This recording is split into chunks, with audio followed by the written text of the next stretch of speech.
que él nos trae un estudio, gloria a Dios, Gloria a Dios. de los ángeles del abismo. Wow, precioso. Libro de Génesis, capítulo 6. Qué Amén. bien. Yo no voy a decir ya ni pío, Antonio, ni pío, ¿vale? Yo ya me callo, lo dejo en tus manos. Tú presenta el tema como tú creas más oportuno, siéntete totalmente libre, porque ya eres de la casa y confío plenamente en ti. Así que, Antonio, el tiempo. Adelante, hermano. Buenas noches, ante todo. Un culto precioso, un programa extraordinario donde hemos podido escuchar las alabanzas de nuestros hermanos y bueno, ahora toca el tiempo de la palabra de Dios, que va a venir de una forma de estudio. Vamos a hacer un poco apología esta noche sobre algunas doctrinas, bueno, que gracias a Dios todavía no han entrado en nuestro pueblo, pero sí surgen algunas preguntas en algunos jóvenes que, bueno, pues están a la intemperie, tienen el internet 24 horas y pueden hurgar e introducirse y escuchar a grandes exegetas de la palabra, a grandes expositores del mundo. Y bueno, pues a veces están escuchando algunas doctrinas pues, que les causan algunas dudas. Gracias a Dios en nuestra denominación pues tenemos asumido perfectamente que del tema que vamos a hablar hoy, de Génesis capítulo 6, versículo 4, de los hijos de Dios, que algunos interpretan que eran ángeles. Y bueno, pues hoy vamos a hablar por medio de las Escrituras que, bueno, efectivamente están totalmente equivocados, no son ángeles, los hijos de Dios de Génesis 4:6, sino que son personas humanas, son los descendientes de Set, y lo vamos a demostrar con la palabra de Dios.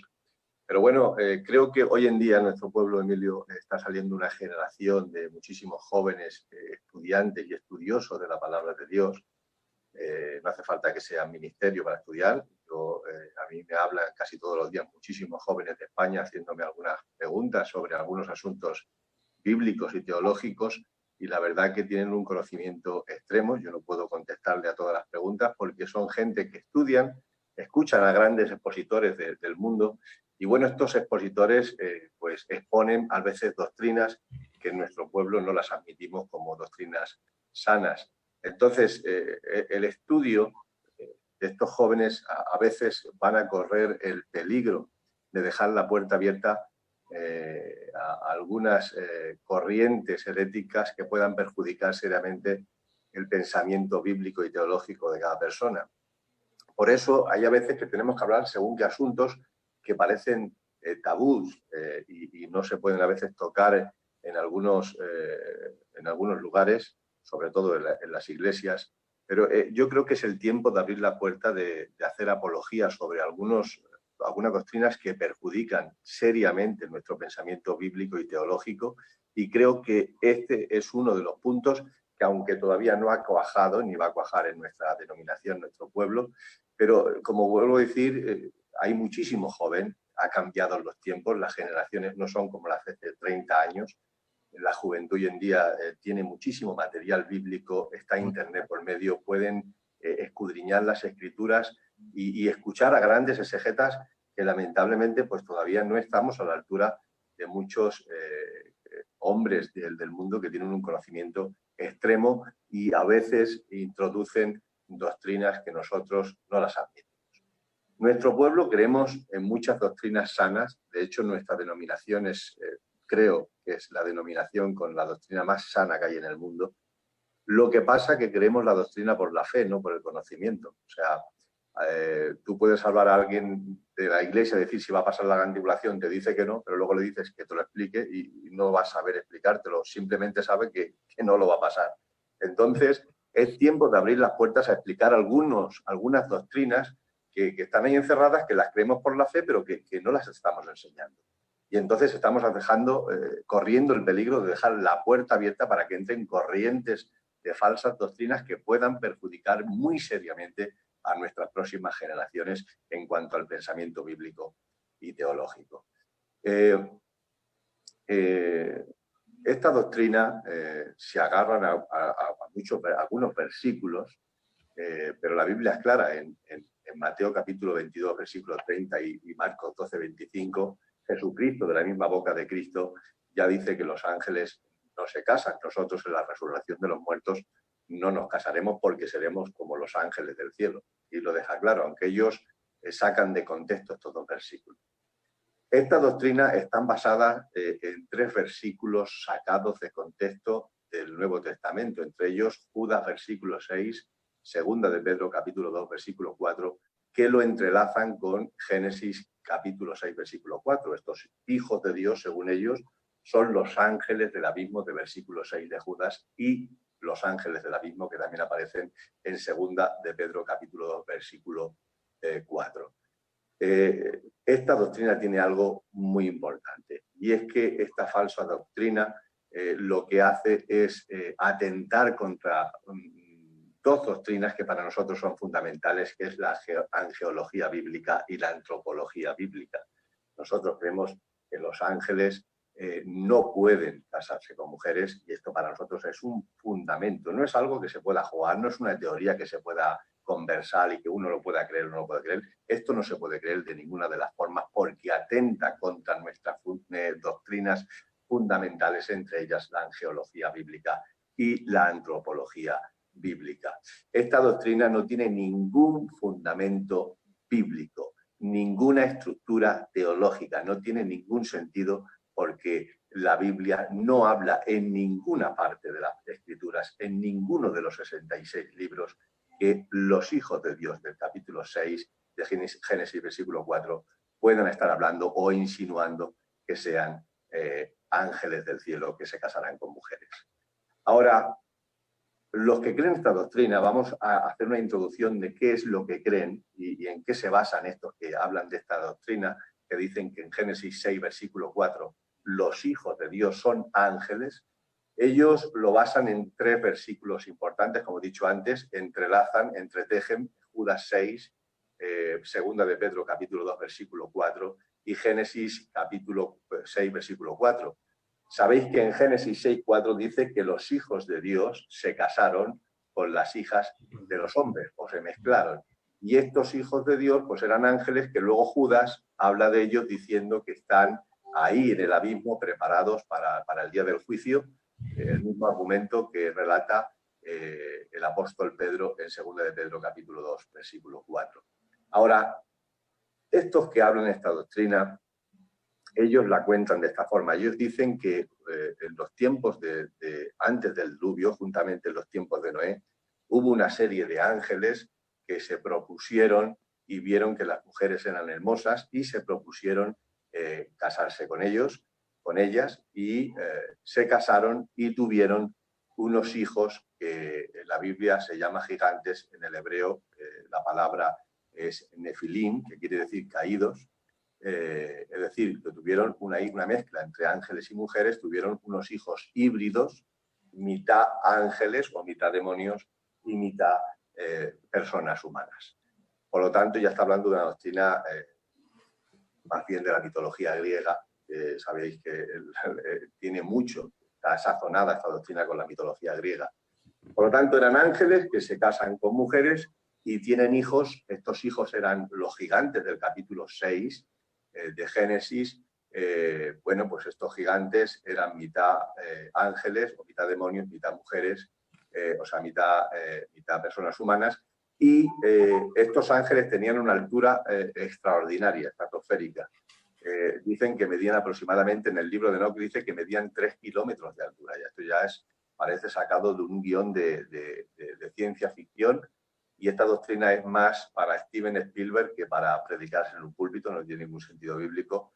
Pero donde más esta doctrina puede dejarte un poco más estupefacto, escuchando cómo tratan de hablar esta doctrina, que es una falsa doctrina total. Ellos dicen que estos nefilín, estos gigantes que eran hijos de los ángeles y de las mujeres, fueron los causantes del diluvio del capítulo 6 de Génesis.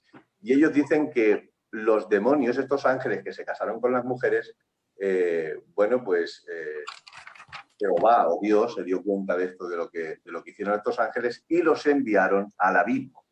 Por lo tanto, ellos relatan que estos ángeles de Génesis, de Judas, versículo 6, y segunda de Pedro, capítulo 2, versículo 4, son estos ángeles que se casaron con las mujeres, que después de que Jehová vio el pecado que hicieron estos ángeles, los envió al abismo, que son exactamente los ángeles que está anunciando Judas y el apóstol Pedro. Ahora, estos gigantes que quedaron, que eran los hijos de los ángeles y de las mujeres, en el diluvio murieron, y sus espíritus son los demonios que ahora mismo están en la atmósfera.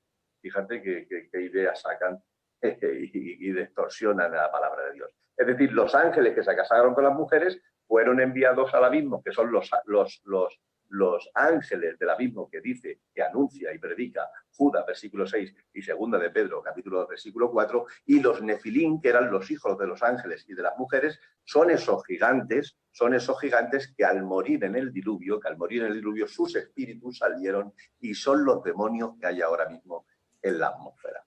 Ahora, estos que predican esta doctrina, siguen diciendo que los nefilín, es decir, que los ángeles caídos volvieron a pecar y estos gigantes, estos nefilín, llegaron a vivir 1000 años en la tierra hasta los tiempos del rey David, que fue el que los aniquiló totalmente del planeta Tierra. Ahora, ellos también dicen que nosotros volveremos, ellos dicen que nosotros en la resurrección de los muertos, todos los que cogen esta doctrina y abrazan la doctrina de los ángeles caídos, también abrazan la doctrina de que nosotros en la resurrección de los muertos, cuando bajemos al final de la gran tribulación, tú sabes que nosotros estamos esperando el arrebatamiento de la Iglesia.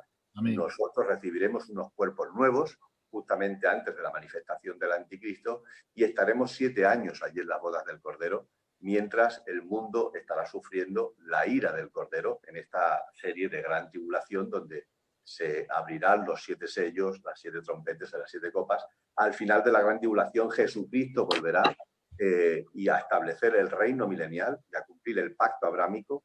Y ellos dicen y sujetan y se agarran al capítulo 65 de Isaías que nosotros, los humanos, que ya tenemos cuerpo glorificado, durante 1000 años volveremos a la tierra y seguiremos teniendo hijos en la tierra con la que fue nuestra mujer. Es decir, que nosotros en el milenio seguiremos teniendo hijos. O sea, son doctrinas que no tienen ningún sentido bíblico. Ahora, esta doctrina también sujeta que Satanás tendrá un hijo con una mujer y su hijo será el anticristo. Ellos dicen que el anticristo es híbrido, es mitad Satanás y mitad persona humana. Nosotros no creemos eso. Nosotros creemos que el anticristo será, antropológicamente hablando, espíritu, alma y cuerpo, y el anticristo será hijo de un hombre y una mujer, será una persona como cualquier persona humana, lo que pasa que será la persona más diabólica de todos los tiempos.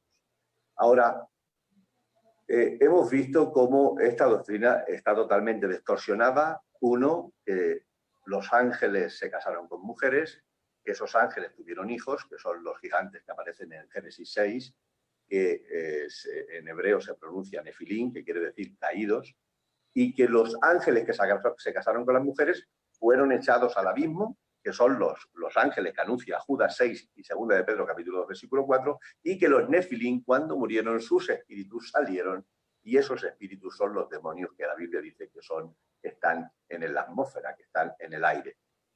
También dicen que Satanás tendrá un hijo con una mujer que será el anticristo y que nosotros tendremos hijos en los tiempos del milenio. Por lo tanto, no dan pie con bolas. El que abraza esta doctrina, sinceramente, está contando con una especie de película de ciencia ficción. Es un relato que le interesaría a cualquier director de cine que le guste hacer películas de ciencia ficción.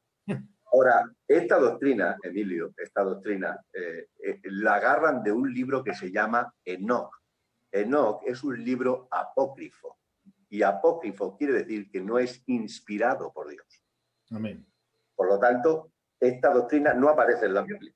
Simplemente cogen 3 versículos sacados de contexto, pero todo el relato de esta doctrina está en el libro de Enoc, y el libro de Enoc es un libro apócrifo, que quiere decir que no es inspirado por Dios.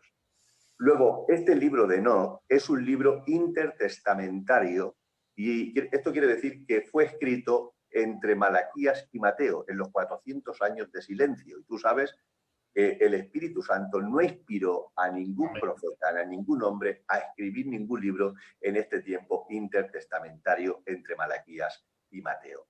El autor es desconocido, por lo tanto no tiene ninguna clase de credibilidad. Yo sé de algunos hermanos que leen más libros apócrifos que la Biblia. Les interesan más los libros apócrifos, es decir, intentan más alimentar sus curiosidades humanas que el crecimiento bíblico que da la palabra de Dios. Hay personas que no les basta la Biblia, necesitan más material porque creen que la Biblia es incompleta. Es por eso que empiezan a leer libros apócrifos que no son inspirados por Dios, que están escritos en un tiempo intertestamentario, es decir, entre Malaquías y Mateo, donde el Espíritu Santo no trabajó con ningún profeta, su autor es desconocido, y este libro solamente ha entrado en el canon bíblico de la Iglesia Ortodoxa de Etiopía. Esta Iglesia Ortodoxa, que son los únicos que han agarrado este libro, lo han incluido en el canon bíblico, y también la Iglesia Copta de Egipto. Solamente estas dos iglesias han incluido este libro apócrifo en su canon bíblico.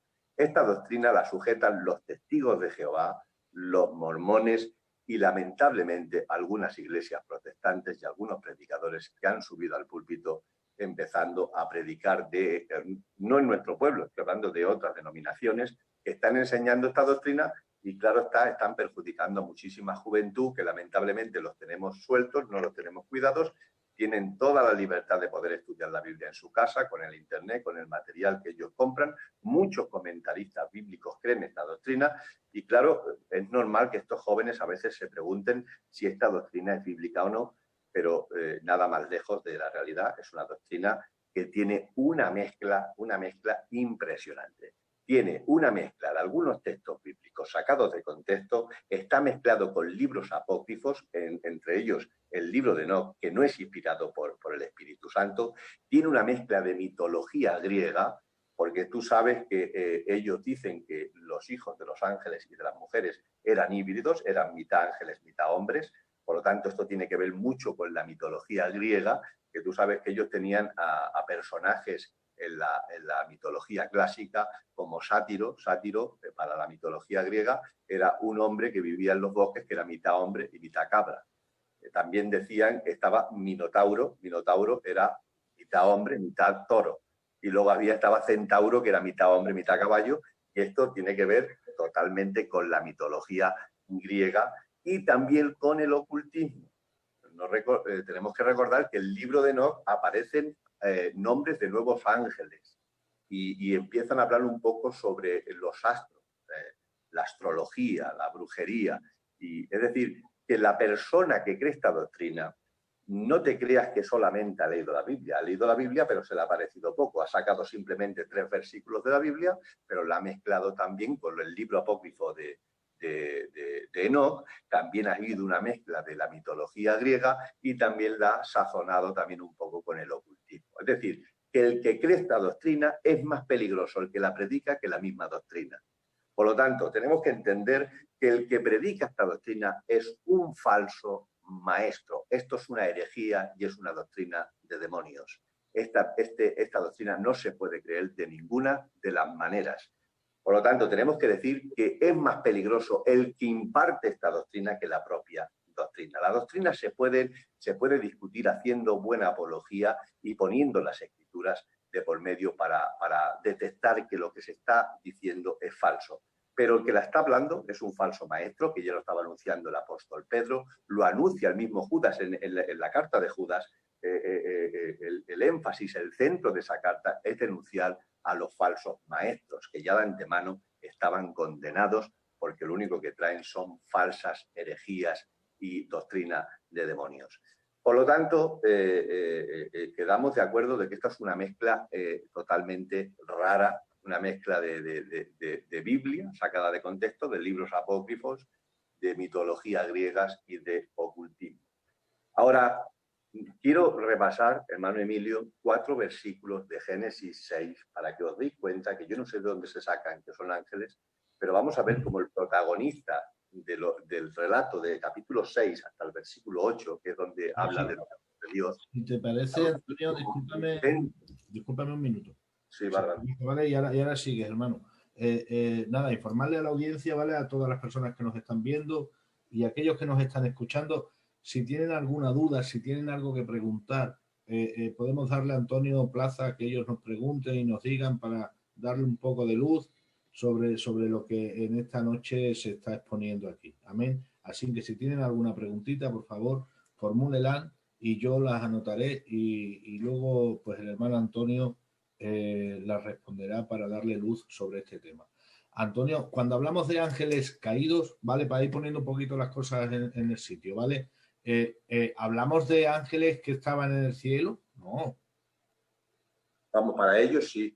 Para ellos eran ángeles buenos que se dieron cuenta que las mujeres eran hermosas y prefirieron pues dejar su lugar para hacer esa abominación delante de Dios y casarse con mujeres. O sea, para los que sujetan esta doctrina sí eran ángeles buenos.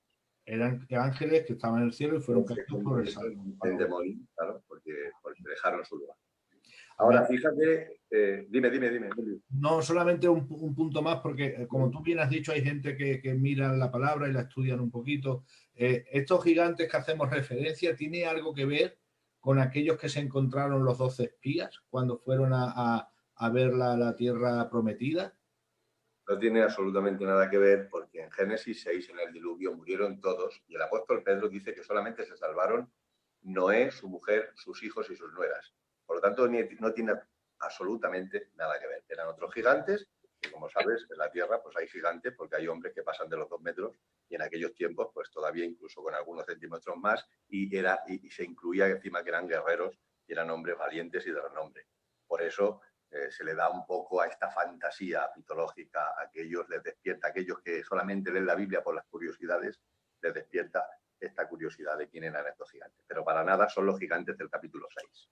Adelante, sí, Antonio. Ahora, fíjate como en el capítulo 6, versículo 1 al 8, que es donde ellos agarran esta doctrina, fíjate como no aparece en ningún sitio la palabra ángel y la palabra hombre aparece más de 7 veces, dando el protagonismo, el por qué Dios envió el diluvio. Ellos dicen que el diluvio vino a causa de los gigantes, que son hijos de ángeles y mujeres.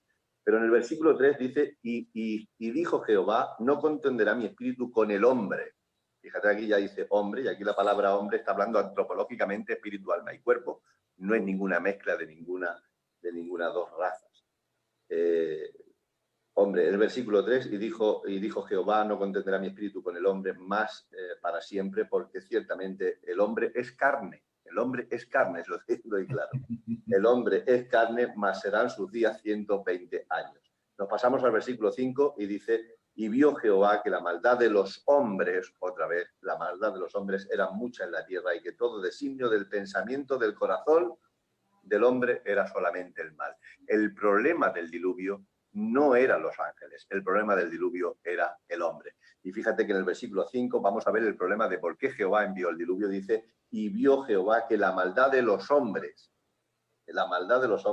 era mucha en la tierra y que todo designio del pensamiento del corazón de ellos era de continuamente el mal. Versículo 6, y se arrepintió Jehová de haber hecho al hombre en la tierra y le dolió en su corazón. Y versículo 7, y dijo Jehová, raeré de sobre la faz de la tierra a los hombres que he creado. Fíjate que aquí habla de que Jehová quiere raer de la tierra a los hombres que él ha creado. Está hablando de su creación, no de una nueva creación entre ángeles y mujeres, sino que Jehová vio que la maldad del hombre, antropológicamente hablando, espíritu, alma y cuerpo, era mucha y que el designio del corazón del hombre era continuamente solamente el mal y que Jehová quería raer de la tierra a los hombres que él había creado. Por lo tanto, queda claro que yo no sé de dónde sacan aquí donde hay ángeles, porque aquí solamente habla de hombres y hombres y hombres y la maldad del hombre y nunca de la maldad de unos ángeles que según ellos cayeron posteriormente de la caída de Satanás. Ahora, vamos a dar 4 o 5 más argumentos importantes para seguir con este proceso sobre esta doctrina. Ellos dicen que Judas, en el versículo 6, los que agarran este versículo, esta doctrina, dicen que Judas, versículo 6, donde Judas dice que los ángeles están que Jehová, que Dios no perdonó, los tiene encerrados bajo el abismo hasta el día del juicio, ellos dicen que Judas cogió este versículo del libro de Enoc. Fíjate lo que llegan ya a pensar. Ellos dicen que Judas cogió el versículo de un libro apócrifo, es decir, de un libro que no es inspirado por Dios, y dijo Judas, mira, yo voy a coger este versículo y lo voy a incluir en la Biblia para darlo como una verdad fundamental, una verdad fundamental bíblica.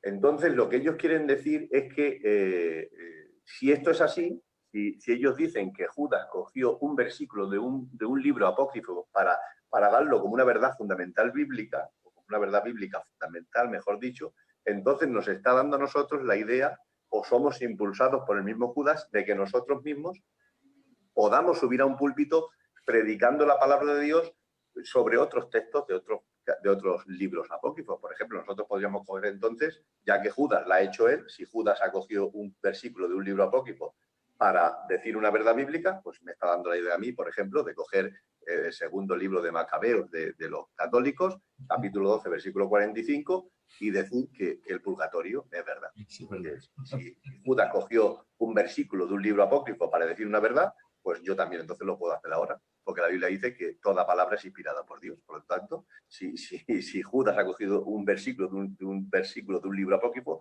nosotros también podemos cogerlo y decir que el libro de Enoc, capítulo 6, versículo 36, que también habla del purgatorio, nosotros también nos podremos exponer en un púlpito. Pero es que tenemos que entender que la Biblia es inspirada por el Espíritu Santo. Judas nunca cogió un versículo del libro de Enoc. Fue inspirado por el Espíritu Santo. La única fuente por la que se puede predicar en un púlpito y se puede enseñar en cualquier plataforma de las redes sociales es de la Biblia. No podemos salirnos de la Biblia. De hecho, en la Biblia, hermano Emilio, hay dos maldiciones.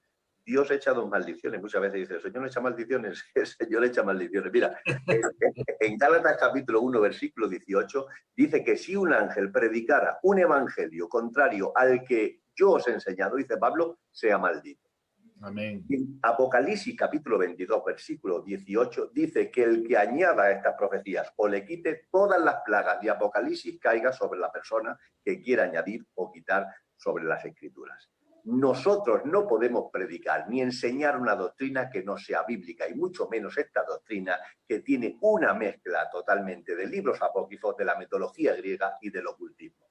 Por lo tanto, no tiene ningún sentido bíblico que nosotros podamos enseñar esta doctrina como una doctrina verdadera, y gracias a Dios, hasta ahora en nuestro pueblo nadie lo cree, aunque hay jóvenes todavía que lo preguntan, pero nada, se les quita el pensamiento rápidamente. Luego, si cogemos esta regla de 3, de que Génesis capítulo 6, versículo 4, los hijos de Dios, la palabra hijos de Dios, tiene el mismo significado bíblico que en Judas 1, que Job 1 y Job capítulo 38, es decir, la palabra hijos de Dios en Génesis capítulo 6, versículo 4, tiene el mismo significado bíblico que Job 1 y Job capítulo 38. Y tú sabes, Emilio, que en Job capítulo 1 y capítulo 38, cuando dice hijos de Dios, está hablando de los ángeles. Por eso ellos dicen que los hijos de Dios de capítulo 6, versículo 4 de Génesis, son ángeles. Porque si la palabra hijos de Dios de Génesis 6, 4 tiene el mismo significado bíblico que en Job 1 y Job 38, y en Job 1 y Job 38 habla de los ángeles, por lo tanto, está totalmente claro que Génesis capítulo 6, verso 4 son ángeles. Pero si cogemos esa regla de 3, estamos haciendo una hermenéutica totalmente errónea. Porque si creemos eso, porque tiene el mismo significado de la palabra, entonces en Judas, versículo 6, a los demonios, a los ángeles, les llama ángeles. A los demonios del abismo, Judas les llama ángeles. Tiene el mismo significado bíblico que Juan en Apocalipsis 2.2 llama ángeles a los pastores de las 7 iglesias de Asia. Por lo tanto, si cogemos esta regla de 3, de que porque Génesis capítulo 6, versículo 4, la palabra hijos de Dios tiene el mismo significado que Job 1 y Job 38, hablando de los ángeles, entonces vamos a aplicarlo también en Judas 6 y Apocalipsis 2.2, donde Judas dice que los ángeles son demonios y sin embargo Juan está diciendo en Apocalipsis 2.2 que los ángeles también le está dando el término a los hombres. ¿Qué estamos diciendo entonces? ¿Que los ángeles del abismo son personas humanas? No tiene sentido. Tenemos siempre dar el mismo sentido. Aunque la palabra signifique lo mismo, no quiere decir que esté hablando del mismo elemento. La palabra ángeles de Judas 6 se está refiriendo a los demonios, sin embargo, la palabra ángeles de Apocalipsis 2 se está refiriendo a los pastores de las 7 iglesias de Asia. Ahora, vamos a entender un poquito más esto. Si los ángeles que según ellos se casaron con mujeres son demonios, ¿por qué los llama hijos de Dios? Si son demonios, ¿por qué la Biblia dice que los hijos de Dios se casaron con las hijas de los hombres? Es que ahora me entero que los demonios son hijos de Dios, porque como los demonios eran hijos de Dios ya, vamos a volverlo aquí, Emilio. Claro. Vámonos a otro lado. Ya, si los demonios ya son hijos de Dios, pues yo ya no sé quién no puede ser hijo de Dios ya. Está bien que crean, pero que sean hijos. Imagínate. Ellos dicen que son, que si los ángeles que cayeron son demonios, ¿por qué los llama la Biblia hijos de Dios? Si tú sabes que todos los que hacen las obras del Satanás son hijos del diablo. Jesucristo dijo en Juan capítulo 8, versículo 39 al 50, a los fariseos, vosotros sois de vuestro padre el diablo, porque las obras del diablo hacéis. Para ser hijo del diablo tienes que hacer las obras del diablo. Por lo tanto, estos ángeles, según ellos, que se casaron con las mujeres, ¿cómo van a ser hijos de Dios si estaban haciendo las obras del diablo, estaban pecando con mujeres? ¿Cómo se le va a llamar hijos de Dios si a todos los que hacen las obras de Satanás son sus hijos? Por lo tanto, la Biblia entonces tiene un error gravísimo. Está llamando a demonios que están haciendo las obras de Satanás hijos de Dios. No tiene ningún sentido bíblico. Ahora, si estos ángeles eran ángeles buenos, si son ángeles malos, si son demonios, no tiene sentido que se les llame hijos de Dios. Pero si son ángeles buenos, ¿qué están diciendo? ¿Que hubo una rebelión después de la rebelión de Satanás? Porque Satanás aparece en el capítulo 2 de Génesis y ya había caído Satanás con sus ángeles. Lo vemos en capítulo 14 de Isaías, donde nos habla del relato de la caída de Satanás, y capítulo 28 de Ezequiel. Pero vemos como en Apocalipsis 12 dice la Biblia que Satanás, el dragón, con su cola arrastró la tercera parte de los ángeles. En Génesis 2 ya aparece Satanás como que ya ha caído. ¿Qué quieren decir ellos? Que después de la caída de Satanás hubo una caída posterior a esa de otros ángeles que cayeron. Si agarramos esa doctrina, quieren decir que ahora mismo también pueden seguir cayendo los ángeles, pueden seguir pecando los ángeles. Y eso no tiene sentido, porque 1 de Timoteo, capítulo 5, versículo 21, creo que es, o 24, 25, el mismo Jesús, el mismo Pablo, inspirado por el Espíritu Santo, a los ángeles buenos les llama ángeles escogidos. Y la palabra escogidos quiere decir que los ángeles, cuando no se fueron con Satanás, en la rebelión de Satanás, desde ese mismo instante, ya no volverán a caer nunca más en la historia, porque la palabra escogido tiene una relación con la eternidad. Es decir, los ángeles hoy en día, ni en los tiempos de Génesis, de capítulo 6, ni antes, ni durante, ni en el futuro, no aparece ninguna caída de ningún ángel en la historia. En primer lugar, porque los ángeles no tienen naturaleza pecaminosa. Los ángeles son santos, en primer lugar. Y ellos quisieron quedarse con Dios en la rebelión de Satanás. Luego, tenemos que entender que los ángeles de hoy en día, que son buenos, no pueden ser tentados por Satanás. Satanás no puede seguir tentando a los ángeles buenos para que dejen su lugar. Eso se acabó, eso se hizo una vez y ya no se va a volver a hacer en ninguna de los sentidos. Hemos visto a los ángeles buenos durante todas las dispensaciones de la historia y recorriendo todo el argumento bíblico, y los ángeles buenos no aparecen en ningún versículo que haya habido ninguna caída más después de la caída de Satanás. Aparecen en el capítulo 10 de Daniel, el ángel Gabriel, revelándole la lucha que tenía en el ayuno Daniel con Dios, que tenía Daniel 20 días o 21 días de ayuno y estaba luchando contra el príncipe de Persia. Luego vemos también cómo los ángeles aparecen en el capítulo 1 de Lucas, aparece otro ángel revelándole a Zacarías el nacimiento de Juan el Bautista. Vemos a los ángeles buenos en Mateo capítulo 1 revelándole a María el nacimiento de nuestro Señor Jesucristo. Vemos en Mateo capítulo 28 cómo los ángeles anuncian la resurrección de los muertos de nuestro Señor Jesucristo. Vemos en Apocalipsis 8 y 9 cómo los ángeles buenos tienen las 7 trompetas de las 7 plagas. Vemos en el capítulo 16 de Apocalipsis cómo los 7 ángeles tienen las 7 copas del Apocalipsis. Vemos en Apocalipsis 20 cómo un ángel encadena a Satanás en el abismo encerrándole 1000 años. Vemos a los ángeles buenos en el juicio del gran trono blanco. Vemos a los ángeles buenos en la Nueva Jerusalén. De hecho, hay un ángel en cada puerta de la Nueva Jerusalén. No aparece ni antes, ni durante, ni después ningún resquicio, ninguna pista, ninguna señal de que los ángeles buenos vayan a caer otra vez, porque eso es totalmente antibíblico.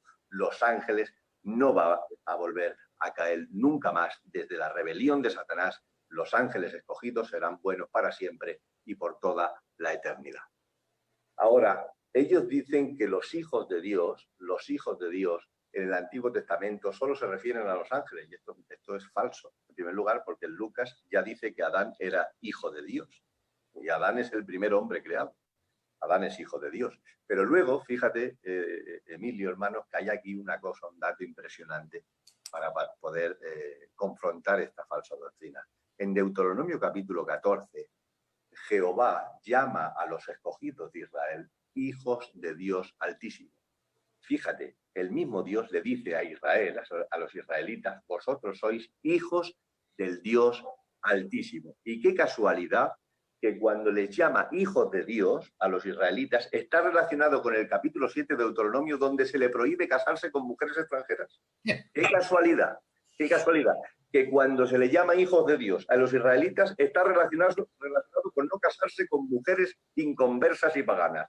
Justamente lo que pasó en Génesis 6 cuando dice que los hijos de Dios se casaron con las hijas de los hombres. Desde el principio de los tiempos, Jehová no quería que sus escogidos se casaran con mujeres paganas. De hecho, en el libro de Esdras, en el capítulo 10, el mismo Esdras prohibió y expulsó de Israel a todas las mujeres que estaban casadas con los judíos, todas las mujeres paganas. Fíjate qué relación tiene, que Jehová desde el principio, Dios desde el principio, a los hijos de Dios no quiere que se relacionen con mujeres paganas, ni a mujeres de Dios con hombres paganos. Y qué casualidad que los hijos de Dios se casan con las mujeres de los hombres y cae un diluvio por la rebelión. Justamente después a los escogidos de Israel en el capítulo 14 se les llama hijos de Dios Altísimo y se les prohíbe casarse con mujeres paganas. El libro de Esdras capítulo 10, Esdras expulsa a todas las mujeres paganas que estaban casadas con los judíos. Y el mismo Pablo, en Primera de Corintios, le dice, no os juntéis a yugo desigual. En la Biblia todavía se sigue prohibiendo que los cristianos, los hijos de Dios, nos casemos con inconversas y las mujeres de Dios se casen con inconversos. Por lo tanto, esta doctrina no tiene mucho sentido bíblico. La Biblia es clara, todo está relacionado con la palabra de Dios. Simplemente estamos hablando de la Biblia. Y tienes que entender una cosa, hermano Emilio, que yo sé que tú lo sabes. En la Biblia habla de dos líneas, la línea de Caín y la línea de Set. El libro de Juan, el libro del apóstol Juan, la primera epístola, a Caín le dice que era del maligno. Fíjate, Juan dice, no como Caín, que era del maligno porque hacía obras malas. Por lo tanto, la descendencia de Caín era del maligno. Caín mata a Abel, pero Adán y Eva tienen otro hijo que se llama Set, y Set significa sustituto.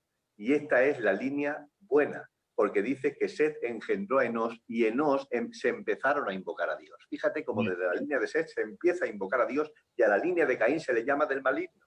Ahora, Enós engendra a Mahalaleel y Mahalaleel engendra a Jared.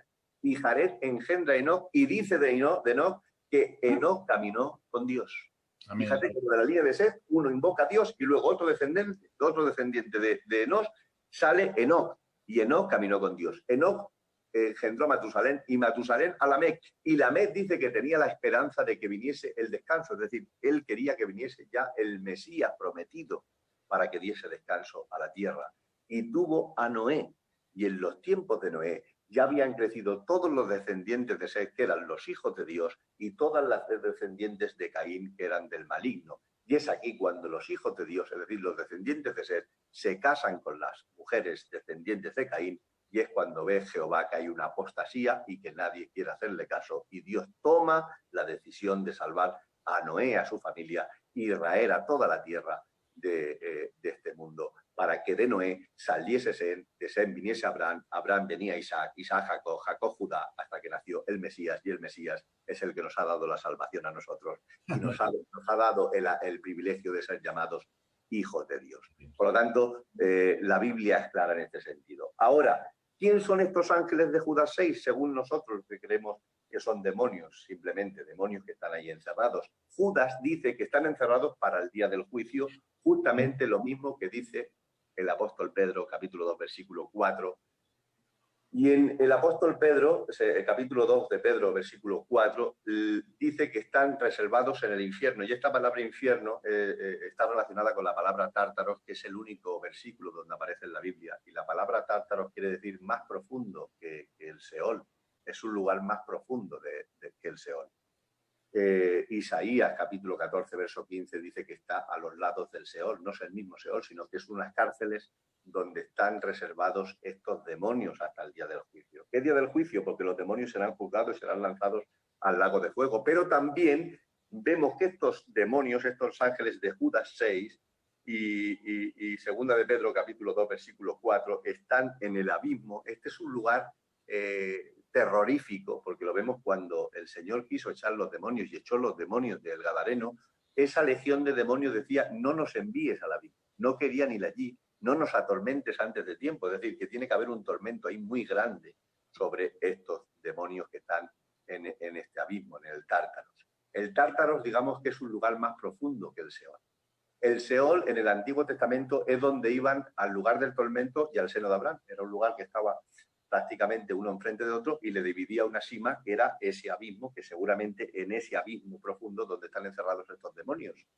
En el Antiguo Testamento todos los justos que morían iban al seno de Abraham, que era el lugar de reposo. Cuando Cristo murió, la Biblia dice que el Señor sacó ese lugar de reposo, el paraíso, y lo llevó al tercer cielo, y lo sabemos por segunda de Corintios, capítulo 12, versículo 1 al 6, donde Pablo dice: conozco nombres y en el cuerpo no lo sé, o fuera del cuerpo no lo sé.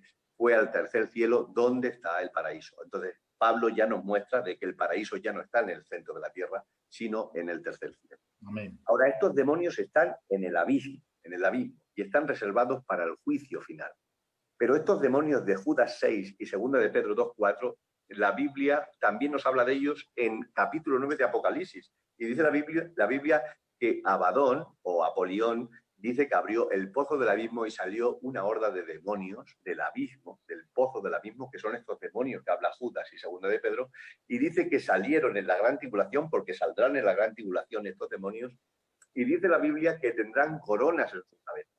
Entonces, esta, aparte de coronas, dice que tienen el pelo largo como de mujer, la Biblia dice que tienen rostro como de hombre, boca como de león, cuerpo como de escorpiones y corazas de hierro, y dice que tienen aguijones como escorpiones y atormentarán a los hombres 5 meses, justamente lo que hacen los escorpiones de verdad. Dice que la picadura de escorpión dura 5 meses, más o menos en los síntomas. Pues 5 meses atormentarán a estos demonios.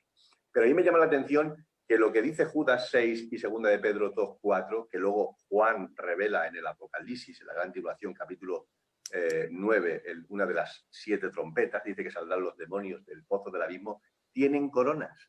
Entonces ya tenemos una pista de quién son estos demonios que dice Judas 6 y segunda de Pedro, capítulo 2 o 4. Tienen coronas, y la corona está relacionada con un alto cargo del cielo. Ellos dicen, Judas, que dejaron su lugar de importancia. Ellos dejaron, en los tiempos de la rebelión con Satanás, Satanás se llevó a muchos príncipes, y tienes que saber que hay príncipes porque en Efesios 6 dice que hay principados, potestades, gobernadores, gloria a Dios, de demonios. Por lo tanto, nuestra lucha no es contra carne y sangre, sino contra principados. Hay príncipes. Y la Biblia dice en Apocalipsis 9 que tienen coronas. Y las coronas es símbolo de principados y de reinados. De hecho, Satanás se le llama el príncipe de este mundo. Lo dice Primera de Juan, capítulo 12, versículo 30. El Evangelio de Juan, capítulo 14, versículo 30, y Evangelio de Juan, capítulo 16, versículo 11, Efesios, capítulo 2, versículo 2, dice que es el príncipe de la potestad del aire.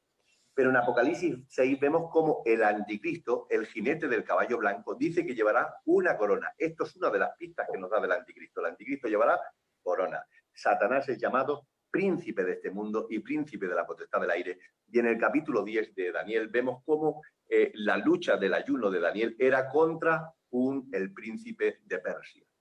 Por lo tanto, estamos viendo cómo estos demonios que están en el abismo, según Judas 6 y segunda de Pedro capítulo 2, versículo 4, simplemente son principados que en la rebelión en los tiempos de Satanás, en la soberanía de Dios, los encerró en estas mazmorras, en este abismo, hasta el día del juicio.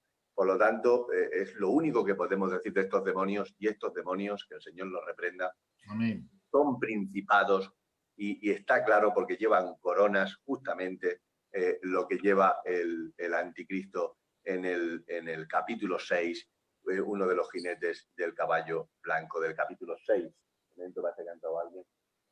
Por lo tanto, quedamos a la conclusión que aunque no tenemos mucho material bíblico en cuanto a este tema de quién son estos demonios, lo que sí llegamos a una conclusión que no son los ángeles del capítulo 6, versículo 4 de Génesis.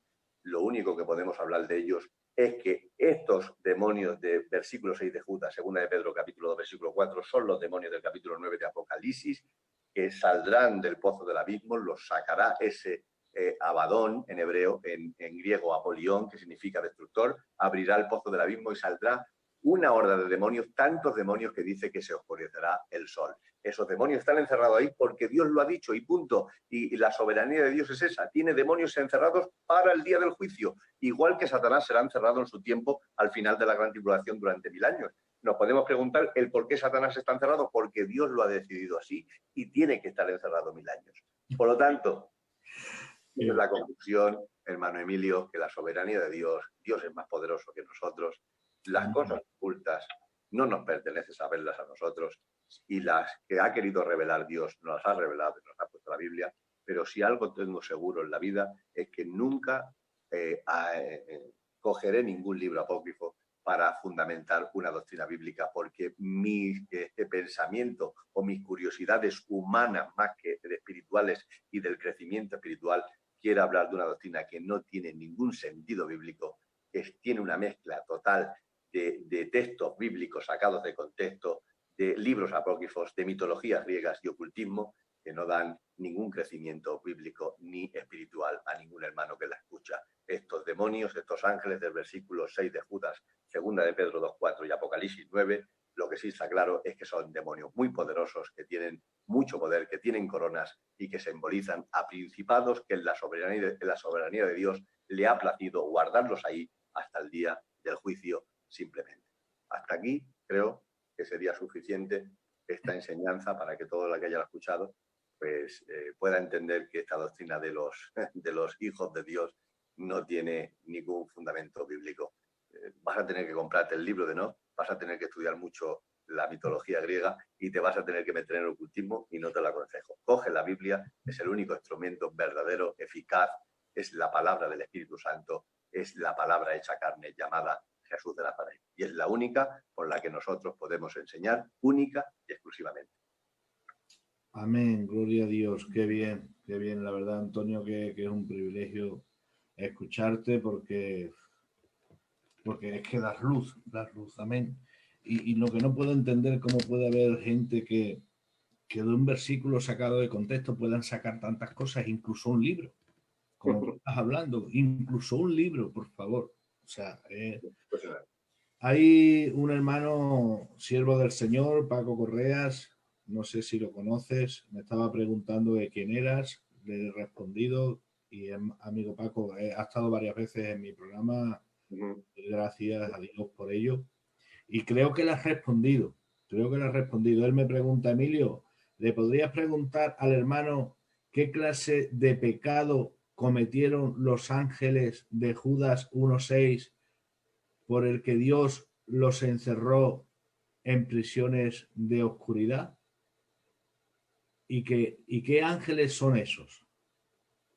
Bueno, es lo que hemos hablado en el último... Sí, yo creo que es lo que le has contestado ahí, pero vaya, si quieres puntualizar algo... Hay muchísimas traducciones bíblicas que nos pueden dar luz, y entre ellas hay una que dice que dejaron su lugar de privilegio. Dejaron su lugar de privilegio por seguir a Satanás. Ese fue el gravísimo pecado, aparte de que ellos eran grandes príncipes en el tiempo de Satanás. Es decir, tuvieron a Dios y a Satanás y eligieron a Satanás porque luego hay una escala de ángeles, sabes que hay principados, potestados, los gobernadores de las tinieblas y espíritus de maldad que habitan en las regiones celestes. Hay demonios que son pues soldados rasos que pudieron ser engañados por las contrataciones de Satanás. Pero estos príncipes se ve que estaban muy cerca de Dios. No olvidemos que el arcángel Miguel también es llamado el príncipe de Israel porque está cerca de Dios. Por lo tanto, quiere decir que todos los que son príncipes estaban muy cerca de Dios y estos prefirieron irse con Satanás. El Señor les pagó pues con esa misma moneda de encerrarlos en lugares de tinieblas hasta reservados para el día del juicio, el primer juicio para que salieran de la gran tribulación, segundo juicio para que sean condenados y sean lanzados al lago de fuego. Y para puntualizar una cosa, hermano Emilio, que me se ha olvidado, la Biblia dice en capítulo 24 de Mateo que los tiempos de la gran tribulación serán como en los días de Noé, así será la venida del Hijo del Hombre. La palabra venida del Hijo del Hombre no está hablando del arrebatamiento, sino de la segunda venida de Cristo al final de la gran tribulación. Según Jesús en el capítulo 24 de Mateo está diciendo que los tiempos de la gran tribulación serán como los días de Noé. Si ellos dicen que en los días de Noé los ángeles se casaron con mujeres y Jesús dice que serán como los días de Noé, están diciendo que en la gran tribulación volverán a bajar otra vez los ángeles a casarse con mujeres. Es una locura.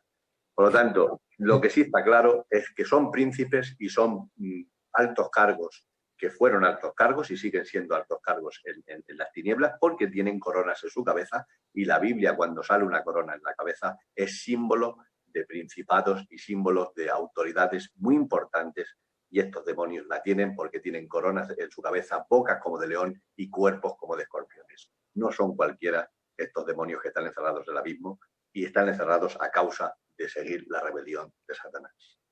Y Antonio, ¿cuál es el por qué los tiene Dios ahí?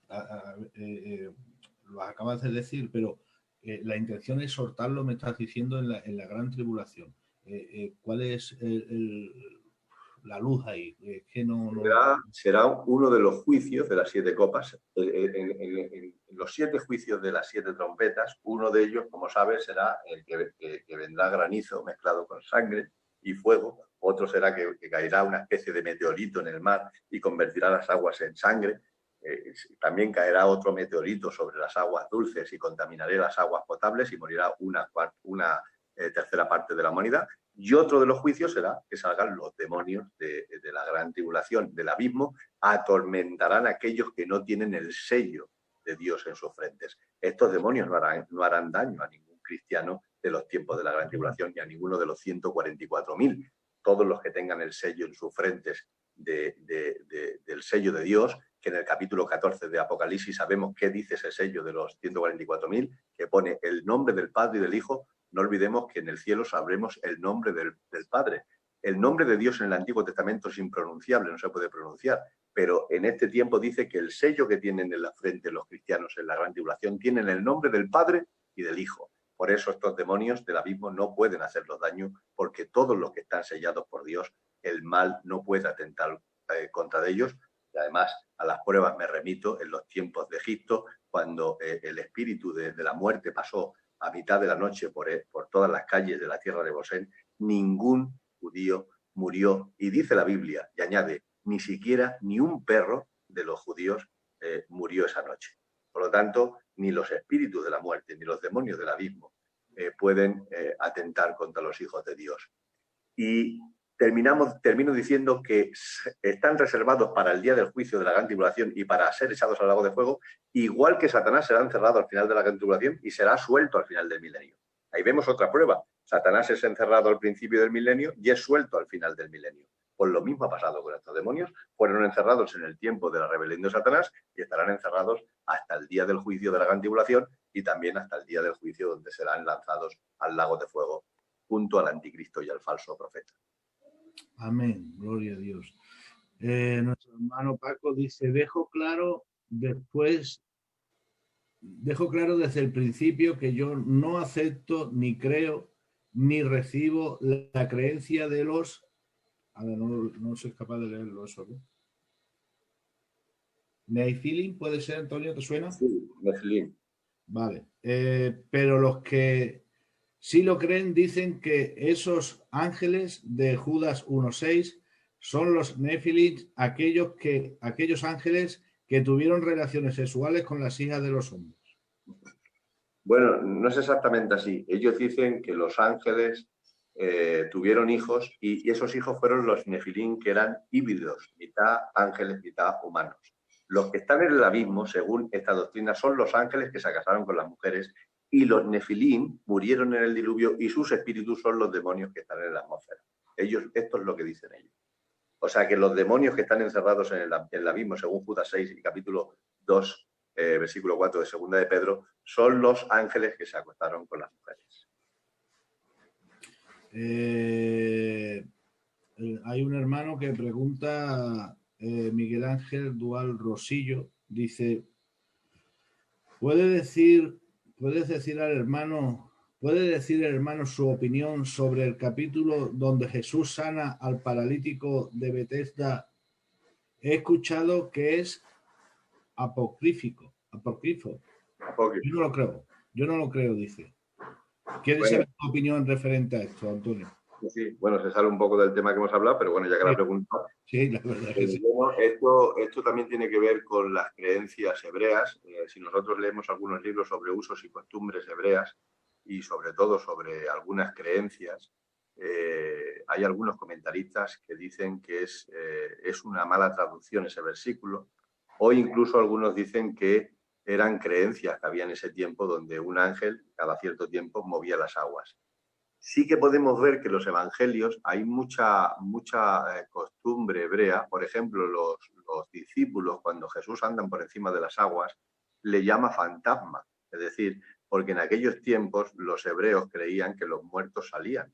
Por eso le llama fantasma. La palabra fantasma, en la traducción del griego, quiere decir un muerto.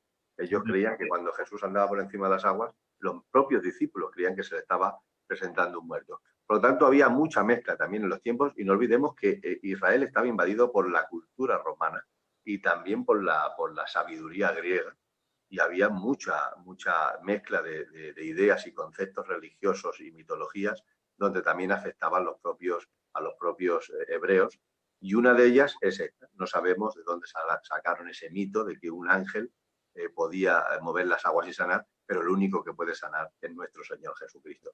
Nadie puede sanar sin autoridad de Dios, y un ángel no puede sanar. El único que puede sanar es Dios, y en el nombre de Jesucristo. Yo he escuchado varias veces que eso no tiene veracidad ninguna. Lo que no acabo de entender que por qué está ahí puesto, pero vaya, si está ahí puesto y está en bueno, tenemos autógrafos, y un autógrafo es que, bueno, los versículos han sido un poco modificados, y hay veces que tenemos algunos versículos mal traducidos. Y ese puede ser uno de ellos. El hermano Miguel Ángel sigue preguntando, dice, he escuchado que el arcángel Miguel es un delegado por Dios para guardar a Israel y Gabriel a la iglesia, ¿es cierto? Bueno, Gabriel a la iglesia no. El arcángel Miguel sí es el príncipe de Israel y es el que defiende la nación de Israel, y sabemos que hay principados en cada lugar. Del único príncipe bueno que habla la Biblia es el arcángel Miguel, no habla más de ningún príncipe de ángel bueno. La Biblia en el capítulo 10 de Daniel sí habla del príncipe de Persia y del príncipe de Grecia, que son demonios que están custodiando naciones que están bajo el yugo de los pecados del mundo. Por ejemplo, España, sin ir más lejos, estamos seguramente bajo un principado muy grande, porque se están introduciendo políticas e ideas del anticristo, como el aborto, el matrimonio homosexual, la eutanasia, la ideología de género. Y todas estas cosas, está claro que detrás de todas las leyes políticas hay un principado que les impulsa a exponerlas para gobernar esta nación. Por lo tanto, sí sabemos bíblicamente que hay principados, porque lo dice Efesios 6, y aparte Daniel 10 nos refleja de que hay príncipes de demonios gobernando algunas naciones, y que el arcángel Miguel sí es un príncipe, y es el príncipe de Israel. Lo que sí voy a decir es que Gabriel no es el que custodia la iglesia. Gabriel es el ángel mensajero más poderoso del Antiguo Testamento y del Nuevo. Fue el que anunció el nacimiento de Juan el Bautista, Zacarías, el que anunció el nacimiento de Cristo, a María, y también fue el que reveló las 70 semanas de Daniel al mismo Daniel en el capítulo 9 del libro de Daniel. Por lo tanto, Gabriel es uno de los mensajeros más importantes, posiblemente el más importante de todo el sistema angelical del reino de los cielos. Pues no quiero ser pesado, solamente dos comentarios más y con esto finalizamos. Pregunta Jandri Carmona Mendoza, dice, quiero hacer una pregunta.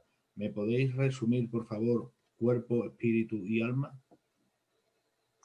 Bueno, espíritu, alma y cuerpo, digamos que la teología, la antropología es hablada por espíritu, alma y cuerpo. El cuerpo es el que obtiene, es la parte física que tiene los 5 sentidos, y el alma es, luego en la parte inmaterial hay 2 sustancias con sus debidos componentes, espíritu y alma. El alma es donde radica el intelecto, las emociones, las ideas, todo lo que se refiere a las emociones. Y luego está el espíritu, que es donde radica la conciencia, que es el conocimiento del bien y del mal. El alma, para conectarse con el mundo físico, necesita de los 5 sentidos. Por ejemplo, mi alma puede ver el mundo físico gracias a los ojos, puedo escuchar gracias a mis oídos, pero si yo perdiese mi oído, mi alma dejaría de escuchar.